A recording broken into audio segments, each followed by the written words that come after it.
Romanos capítulo 11, versículo 36, declara una verdad poderosa que cada creyente debe tener en cuenta día tras día de su vida, momento tras momento, episodio tras episodio. Y el apóstol Pablo, inspirado por el Espíritu Santo de Dios, dice, porque de Él, y esa esta mayúscula se está refiriendo al Dios creador, al Dios salvador. Dice, porque de Él, por Él y para Él, no son algunas cosas, son todas las cosas. A Él sea la gloria, no por unos días, para siempre. Amén. Quisiera citar a un siervo del Señor quien declara lo siguiente hablando de las 5 solas de la Reforma Protestante, en la cual hoy tendré el privilegio de exponer Soli Deo Gloria, o lo que en nuestro idioma sería solo a Dios la gloria. Y él dice, las 5 solas de la Reforma Protestante resumen las principales diferencias irreconciliables entre el protestantismo y el catolicismo romano. Y hoy siguen siendo distintivos indispensables del cristianismo evangélico ortodoxo. Muchos entienden que la Reforma ha sido el periodo histórico más importante de la Iglesia posapostólica, y las 5 solas de la Reforma son un fiel resumen de sus principales contribuciones. Continúa la cita. Es posible que al escucharme hablar de la historia de la Iglesia y de la Reforma y su importancia, algunos de ustedes bloqueen sus mentes con la siguiente objeción.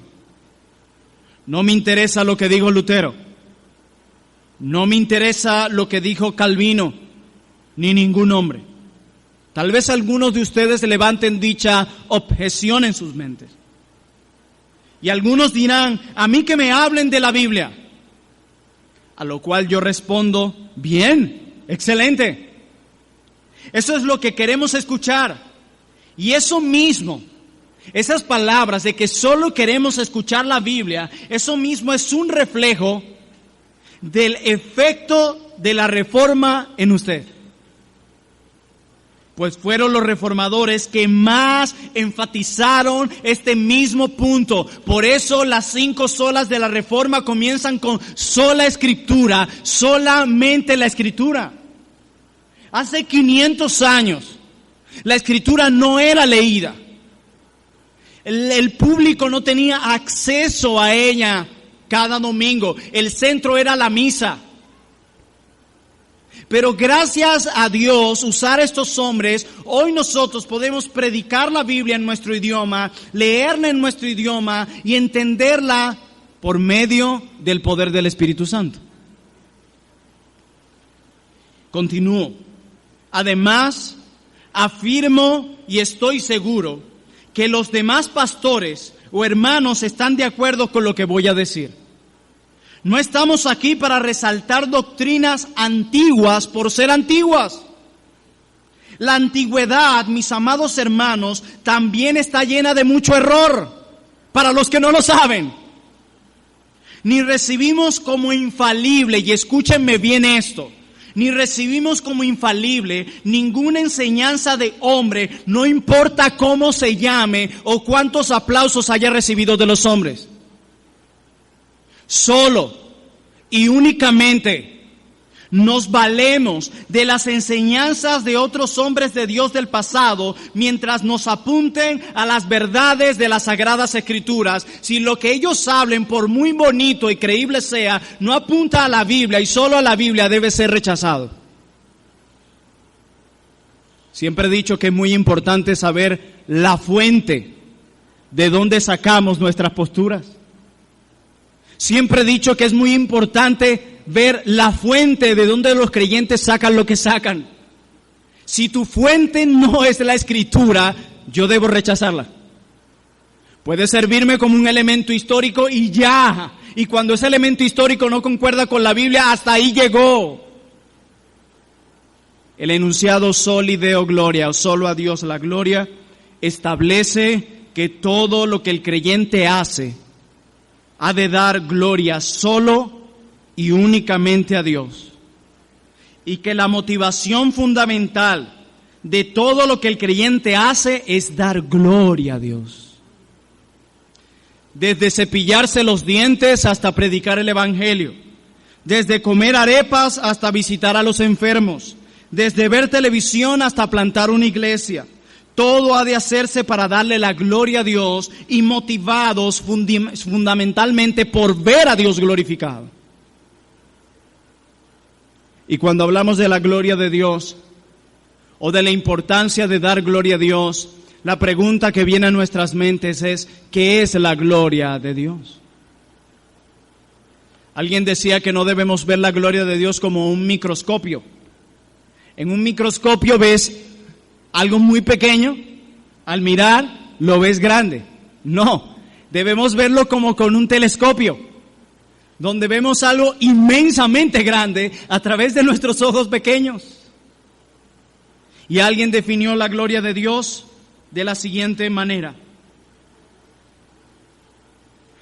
es la manifestación pública de su valor infinito.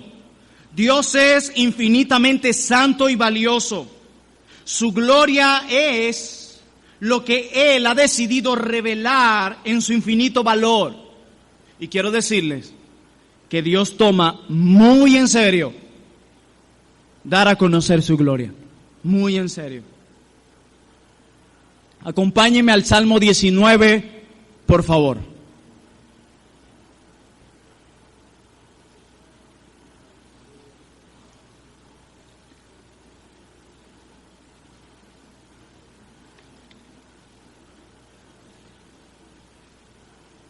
Salmo 19, versículo 1, declara las Sagradas Escrituras. Salmo 19, 1. Los cielos cuentan la gloria de Dios y el firmamento anuncia la obra de sus manos. Este es un texto sumamente maravilloso, ya que la creación inanimada se encarga de dar gloria a su Creador. Quiere decir que la creación, la cual no ha sido hecha a la imagen de Dios como nosotros los seres humanos, hace mejor su trabajo que nosotros. Constantemente la creación, los cielos, las estrellas, el universo y los planetas cuentan la gloria de Dios. Ellos hacen de una manera perfecta e idónea su labor de glorificar a Dios. Pero los seres humanos que han sido hechos, criados a la imagen de Dios, viven tropezando en cumplir este propósito para el cual fueron creados: glorificar a Dios y disfrutar de Él para siempre. Hermanos míos y amigos presentes, Dios y solo Dios creó los cielos y los hizo de tal manera que contaran su gloria. ¿No es hermoso esto? Los hizo para que cuando una persona mire y contemple los atributos del universo, se asombre de la gloria de Dios. Muchas veces miramos los preciosos colores de las flores, las maravillosas tonalidades de un atardecer o un amanecer, y nos centramos a mirar la creación y parece que no pasamos de allí. Cuando nosotros miramos lo excelente y preciosa, gloriosa que son los cielos y la tierra, nosotros no debemos poner nuestra mirada en la creación, sino en el Dios que lo ha creado, en el Dios que está detrás de todo eso.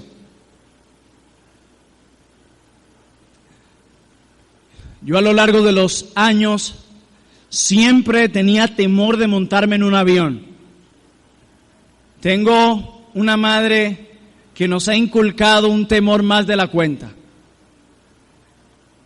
Y el día que Dios me permitió subirme por primera vez a un avión, lo primero que quería era la ventana.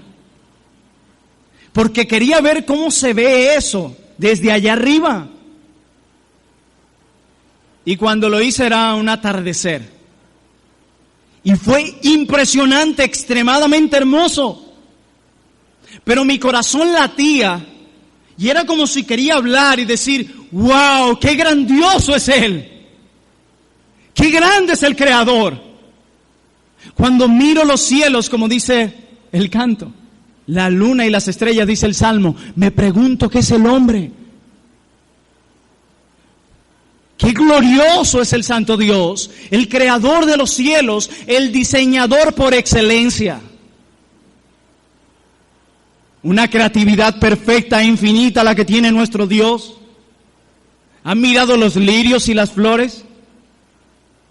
Hay hermanas aquí que le encanta tomarle fotos a las flores. A mí me encanta cuando las publican y ver esa combinación de colores tan perfecta y maravillosa. Me impacta. En una ocasión estaba con mi padre viendo un acuario y veíamos la combinación de colores de los peces y él decía, qué perfecto es Dios, ¿verdad? Y yo le dije, claro que lo es. Y aún esa creación ha sido afectada por el pecado y mira lo gloriosa que es. ¿Cómo será cuando nos toque ver a esa creación gloriosa en los cielos? Pero repito, no miramos a la creación. No miramos tan valioso diseño a nuestros alrededores para poner nuestra mirada en lo creado, sino para poner nuestra mirada en aquel que lo hizo absolutamente todo. Hermanos, los cielos y toda la creación son dedos que apuntan a Dios.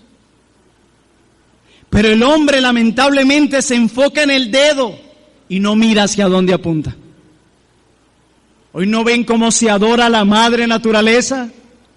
Pero se ignora, se rechaza y se levanta una rebeldía contra el Creador. Hermanos, y esto es lo que pronuncia el apóstol Pablo en nuestro texto citado al principio, que de Él, por Él y para Él son todas las cosas. Y yo quisiera que volviéramos a ese pasaje de Romanos 11, pero vamos a leer desde el versículo 33. Yo quisiera ponerlos un poco en contexto. Al terminar su debate acerca de la revelación de la justicia divina de Dios, manifestada en la elección soberana de la salvación, el apóstol Pablo irrumpe en una doxología de adoración dirigida a Dios. Pablo en los 11 capítulos de su carta viene hablándonos de la salvación de Dios. Pablo viene hablándonos de la condición del hombre. Pablo nos ha narrado la preciosa doctrina de la justificación. Pablo nos ha narrado en Romanos 6 que Dios ha puesto su espíritu para que el pecado ya no se enseñorea de nosotros, que nos ha hecho libres. Pablo en Romanos 7 reconoce su debilidad en su pecado remanente y su dependencia en Dios. En Romanos 8, Pablo reconoce de una manera grandiosa que no hay condenación para los que están en Cristo debido a la obra de salvación. Y llega al capítulo 11, cuando llega de maravillarse de la elección soberana de Dios, de la salvación, y termina diciendo estas palabras de Romanos 11, verso 33 en adelante. Oh, profundidad de las riquezas de la sabiduría y de la ciencia de Dios. Cuán insondables son sus juicios e inescrutables sus caminos. ¿Por qué? ¿Quién entendió la mente del Señor? ¿O quién fue su consejero? ¿O quién le dio a él primero para que le fuese recompensado? Porque de él y por él y para él son todas las cosas. A él sea la gloria por los siglos. Amén. Hermanos míos, este es el comentario inspirado y culminante del apóstol Pablo sobre los primeros 11 capítulos de esta maravillosa epístola. Después del apóstol Pablo recorrer las grandes realidades del plan divino de salvación, Pablo termina con una atribución a la gloria de Dios, diciéndole: la creación es tuya, la salvación es tuya, tú eres el Dios soberano que elige, que salva, redime, justifica y glorifica, tú y solo tú. Pablo dice: porque de Él. Hermanos míos y amigos, Dios es el propietario de todas las cosas.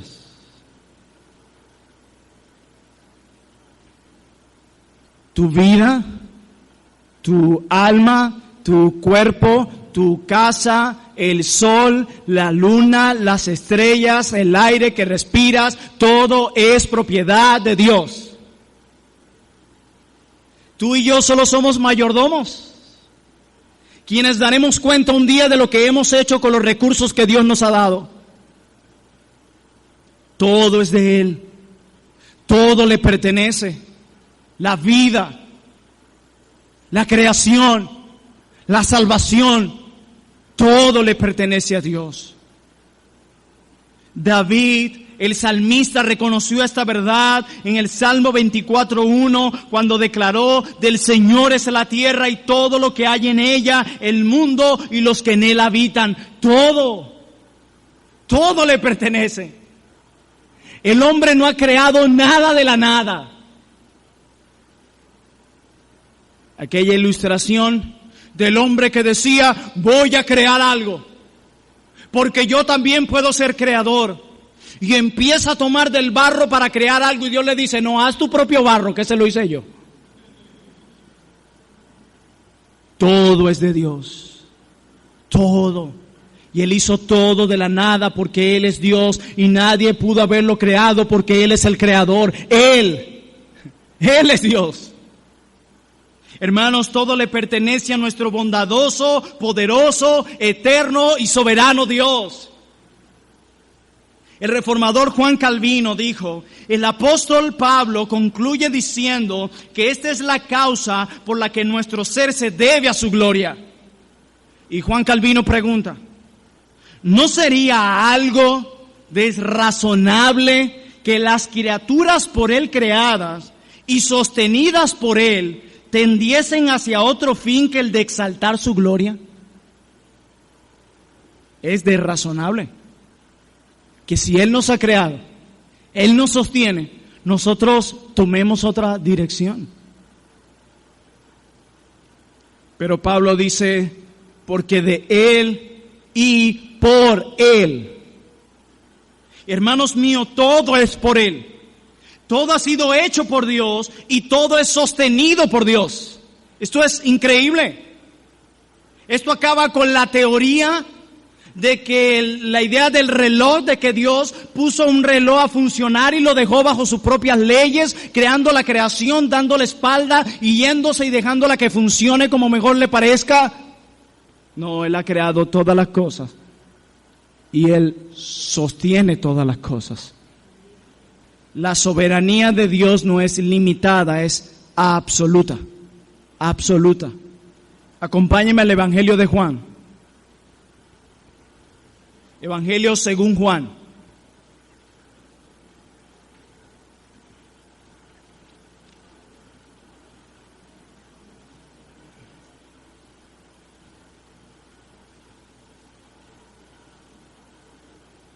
Dice en Juan capítulo 1, versículo 3, la siguiente verdad.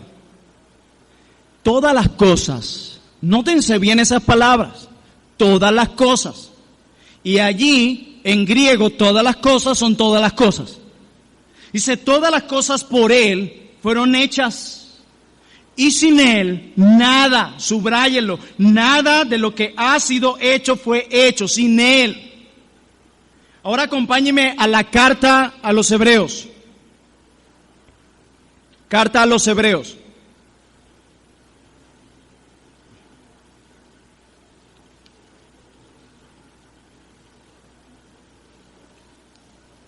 Aquellos que están aprendiendo a usar sus Biblias, usen el índice, no tengan temor. Hebreos capítulo 1, versículo 3. El cual, siendo el resplandor de su gloria y la imagen misma de su sustancia, hablando de Cristo, y quien sustenta todas las cosas, y miren esto, con la palabra de su poder. Ahora en Colosenses capítulo 1, verso 17, vayamos allá. Colosenses capítulo 1, verso 17.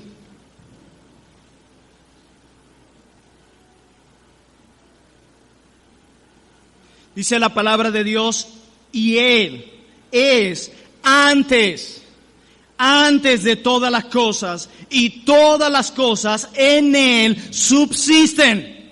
¿Se dan cuenta de eso? Todo es por Él, todo ha sido hecho por Él y todo es sustentado por Él.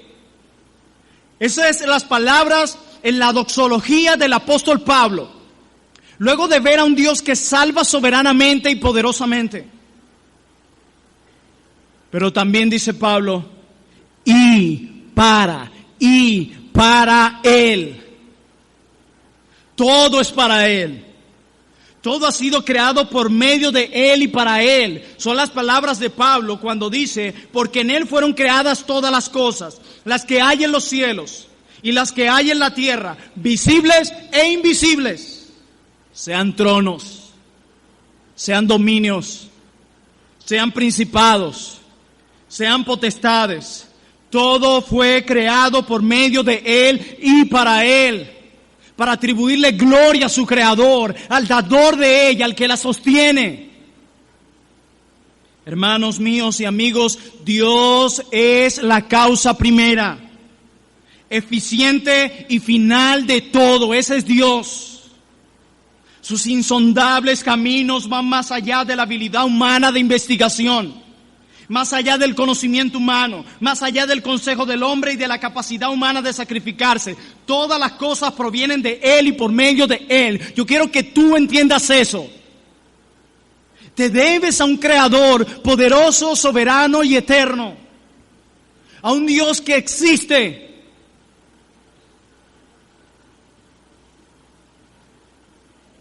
Y a un Dios que aún los ateos lo necesitan para ellos mismos existir y para profesar su gran mentira débil y barata.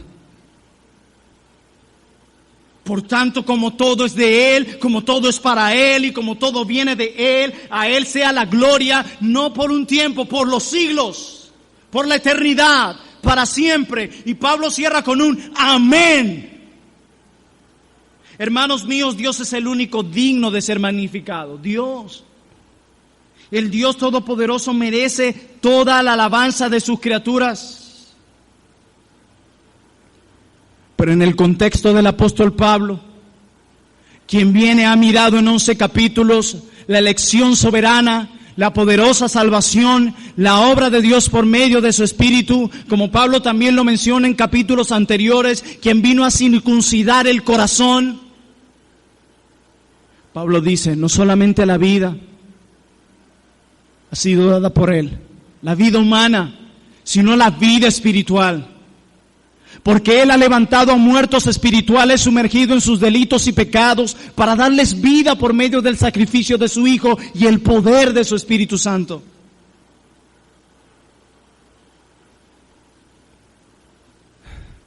La cruz de Cristo,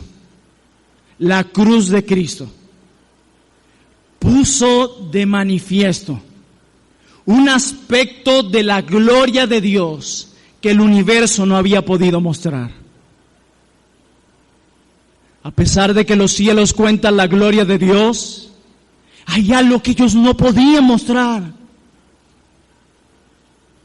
Pero hay algo que la cruz de Cristo manifestó de una manera gloriosa y poderosa. De una manera extraordinaria, la cruz muestra al Dios santo e inocente tomando el lugar del pecador y sufriendo el castigo que debió haber caído sobre nosotros. Los cielos no pudieron mostrar esa gloria, pero la cruz sí. Y la cruz mostró esa gloria por una razón: para mostrar las riquezas de su gracia. Las riquezas de su gracia. ¿Pueden pensar en esa palabra? Hermanos míos, es nuestro deber reflejar de regreso a Él la gloria de su gracia que llega a nosotros en la salvación. Yo creo que por mucho tiempo, y me incluyo, hemos predicado una salvación centrada en el hombre. Y hemos hecho a ese hombre el centro del plan de salvación de Dios. Cuando la palabra de Dios describe una historia redentora, diocéntrica de principio a fin. En los tiempos de la Reforma Protestante existían dos clases de teólogos: los llamados teólogos de la gloria y los llamados teólogos de la cruz. Y yo pudiera hablar mucho acerca de estos dos grupos, Pero solo quiero decir que los teólogos de la gloria se caracterizaban por darle un poder al hombre que no tenía, atribuyéndole al hombre que se podía salvar por sus méritos y que el hombre podía buscar a Dios por su propia cuenta. A lo que los teólogos de la cruz dijeron: no, la salvación es de Jehová. La salvación es por gracia, por medio de la fe. El hombre está muerto espiritualmente en sus pecados y no puede salvarse por sí mismo. Y miramos hacia nuestros días 2017 y podemos mirar que existen todavía teólogos de la gloria. Hay una lucha constante entre los teólogos de la gloria y los teólogos de la cruz. Aquellos hombres que quieren atribuirle un poder al hombre que no tiene, un mérito que nunca alcanza y una salvación que él nunca podrá alcanzar por sus propias fuerzas. Y existen los teólogos de la cruz que deben seguir levantando su voz para proclamar una salvación por gracia, únicamente por el poder de Dios. Porque la Biblia nos describe sin Dios, muertos espiritualmente. No importa si vienes a la iglesia todos los domingos. No importa si tienes una Biblia del tamaño del pizarrón. No importa que tanto digas gloria a Dios. No importa cuán grande sea tu biblioteca. No importa cuán grande tu labia, tu psicología, lo que venga a tu mente y salga por tu boca. No importa. Estamos muertos espiritualmente sin Cristo. Y un muerto no puede hablar, ni escuchar, ni ver, y mucho menos caminar. Cristo vino a la vida del creyente como vino a la tumba de Lázaro. Lázaro, sal de allí. E inmediatamente salió. A la voz del Salvador, a la voz de aquel que da vida, ante la voz de aquel que salva, ante la voz de aquel que redime, ante la voz de aquel que justifica, ante la voz de aquel que santifica y glorifica. Ante él salió de la tumba. Y así fue en el caso de aquellos que han sido salvados. Plinio, sal de allí. Yo no podía salvarme por mí mismo. Él nos redimió. Y es esa la gloria que muestra la cruz, la cual la creación no podía contar. Todo es de Él, por Él y para Él. Por tanto, solo a Él sea la gloria. Cuando Dios nos vio, mis amados hermanos y amigos, camino a la perdición y sin esperanza de salvación, Dios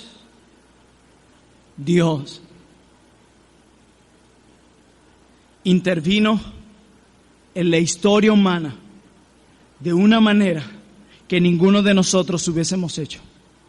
Dios nos dio a su Hijo, hecho hombre, cuando éramos sus enemigos, para que llegásemos a ser sus hijos. Éramos solo bastardos sin padre, pero Él nos salvó, nos adoptó. Su Hijo por excelencia es Cristo. Nosotros somos hijos adoptados y recibimos los mismos beneficios que Él, porque Él tomó nuestro lugar en la cruz como nuestro poderoso sustituto. Dios le quitó la vida a su Hijo para darnos vida a nosotros, que estábamos muertos en delitos y pecados, como lo dice Romanos 3, 20 al 26, Efesios capítulo 2, versículo 1. Mis hermanos, Dios, de nuevo Dios, porque de Él es la salvación. Dios depositó su ira. ¿Sabes eso? Su ira. Porque Dios es un Dios santo que no tolera el pecado. Dios rechaza el pecado. Él es un Dios puro. Ninguno de nosotros con nuestro pecado podíamos acercarnos a través de nuestros méritos a un Dios tan santo y tan limpio. Solo a través de la fe en Cristo podemos acercarnos a Él. Solo hay un mediador, uno entre Dios y el hombre, Jesucristo hombre, uno.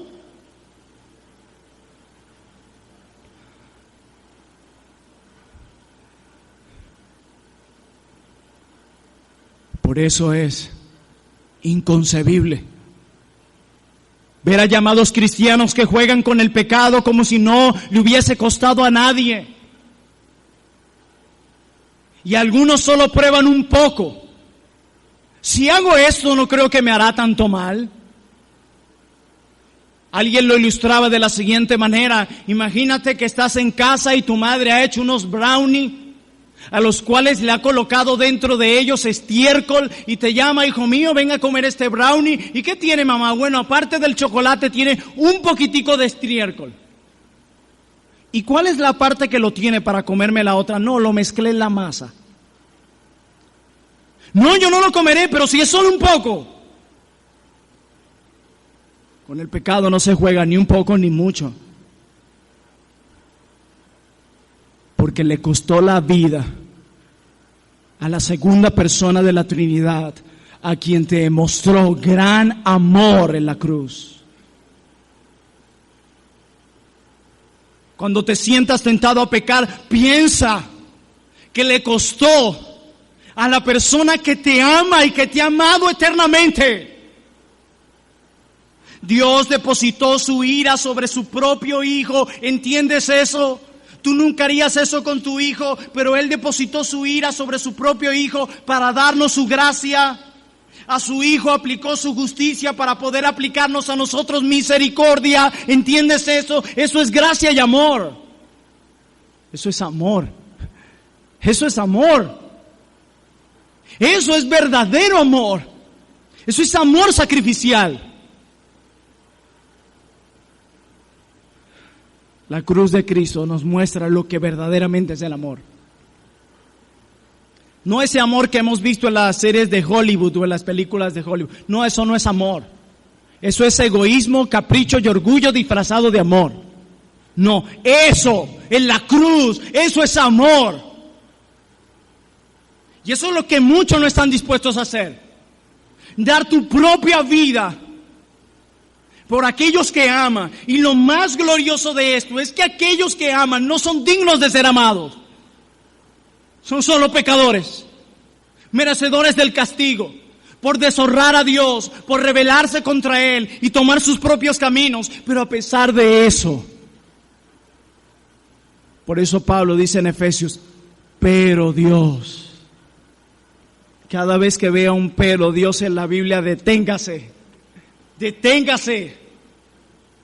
Dice, pero Dios, que es rico, no pobre, no tiene un poco, no. Él es rico en misericordia. Y hemos gozado de esa misericordia.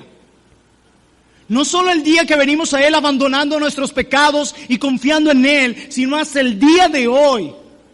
Por su misericordia no hemos sido consumidos. Por la obra de Cristo. Hermanos míos, la Biblia enseña y los reformadores entendieron que la salvación es un trabajo ejecutado de acuerdo por cada uno de los miembros de la Trinidad, por Dios Padre, Dios Hijo y Dios Espíritu Santo, los cuales ejercen diferentes funciones en la obra de salvación. Dios Padre elige, Dios Hijo redime, y Dios Espíritu Santo regenera y santifica. Y si esta obra poderosa y eterna la hace la Trinidad, ¿en dónde queda la gloria del hombre aquí? En ningún lugar. Por eso somos teólogos de la cruz. En ningún lugar. En ningún lugar. Ni tu nombre ni mi nombre, nada. Por eso el profeta decía, la salvación es de Jehová. La humanidad, aquellos que vienen por medio del arrepentimiento y la fe, reciben los beneficios de los tres.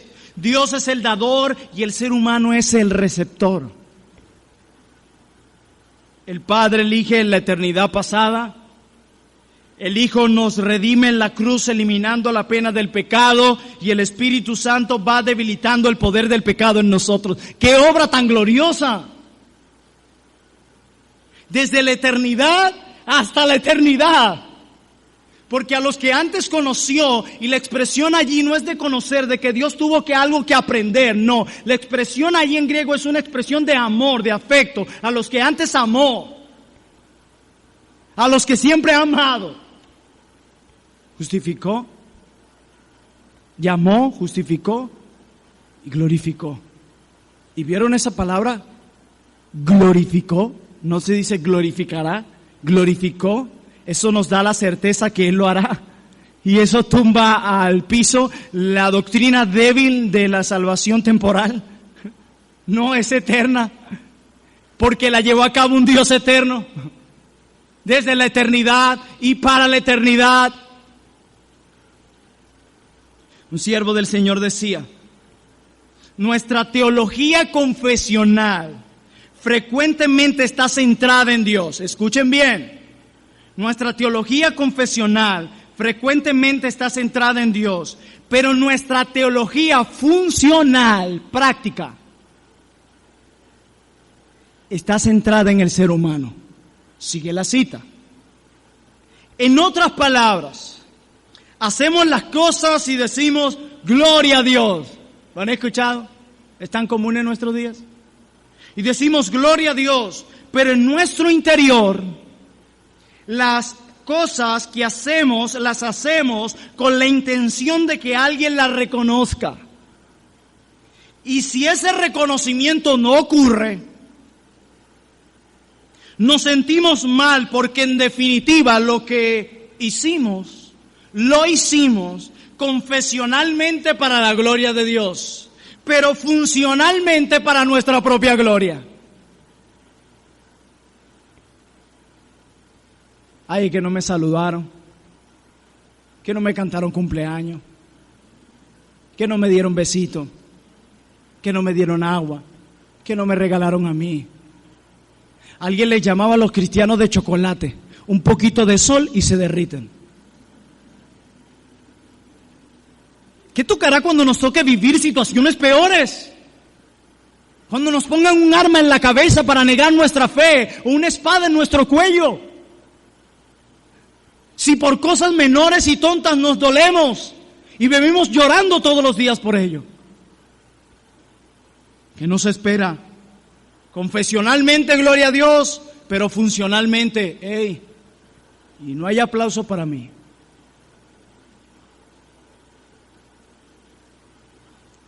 Yo no sé si es con esa idea que ustedes viven su vida cristiana.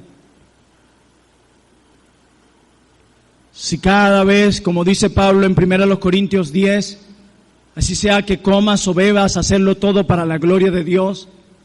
Yo no sé si ustedes recuerdan las palabras del profeta Isaías: para gloria mía los he creado. Yo no sé si ustedes recuerdan las palabras del apóstol Pablo en la carta a los Efesios, que fuimos salvados para alabanza de su gloria. Yo no sé si ustedes recuerdan Romanos 11:36, que por Él, para Él y de Él son todas las cosas. Yo no sé si ustedes viven la vida cristiana pensando en la gloria de Dios. Si en sí mis acciones le dan gloria a Dios, si mis palabras le dan gloria a Dios, si mis pensamientos le dan gloria a Dios, si mis decisiones le dan gloria a Dios. Yo no sé si ustedes, jovencitos presentes, cuando toman el teclado de la computadora para publicar algo en las redes sociales, piensan: ¿será que copiaré esto, lo pecaré para la gloria de Dios, o para que vean, mira, yo sí sé? Oye, pero ese joven sí lee. A mí me llama la atención los jovencitos que todos los días pegan 5 frases diferentes de 5 escritores. Yo le digo, pero termínate primero de leer esa biografía, ese libro, y luego pasa a los otros. Se van a sus bibliotecas, agarran los 5 libros, copian las frases interesantes, la comparten, y todo el mundo cree que se han leído 50 libros. ¿Por qué? Porque corremos buscando funcionalmente nuestra propia gloria, aun cuando decimos gloria a Dios. Hay razones por las que a muchos no les sienta bien la idea de que todo sea hecho para la gloria de Dios. De hecho, en más de una ocasión, creyentes me han preguntado si no es egoísta de parte de Dios que todo tenga que ser hecho para la gloria de Dios. Y la razón es muy sencilla.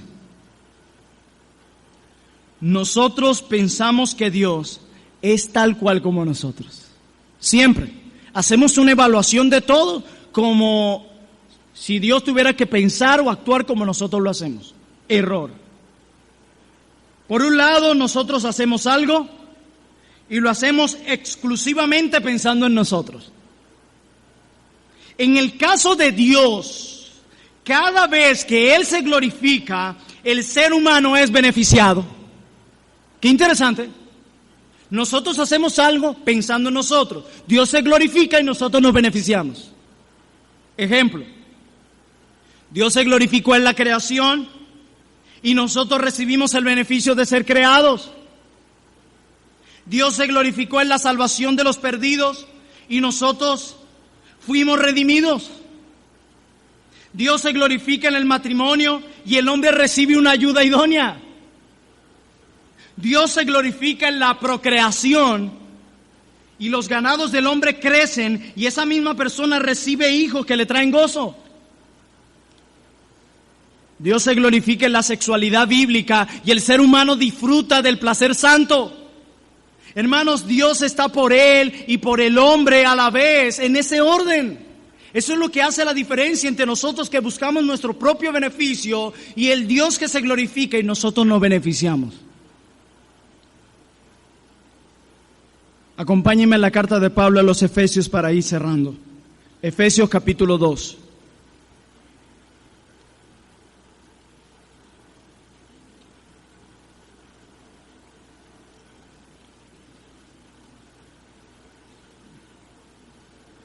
Efesios 2, 8 al 10, dice la Escritura, y quiero mostrarle cómo Dios recibe toda la gloria antes y después de la salvación. Y dice Efesios, el mismo Pablo escribiendo, porque por gracia, un regalo inmerecido, porque por gracia sois salvos por medio de la fe. Yo creí, y dice, ya va, no he terminado, dice Pablo. Y esto no de vosotros, pues es un regalo, un don de Dios. Y tú no compras un regalo, ¿verdad? Si no, no es un regalo. Imagínense a alguien llegando en Navidad y el cantidad de regalos. Y mire todo lo que me regalaron. ¡Wow! Pero qué maravilloso todo esto. Pero me costó un dineral. Pero no es regalo. Bueno, la Biblia dice que la salvación es un regalo y los regalos no se compran. Ninguno ha podido ni podrá comprar su salvación. Y dice, pues es don de Dios. Y en el verso 9 dice, no por obras para que nadie se gloríe. ¿Qué hubiese pasado si realmente fuésemos salvos por algún mérito de nosotros o porque en nuestra fuerza hubiésemos podido buscar a Dios? Al llegar al cielo diríamos, hola, ¿cómo están?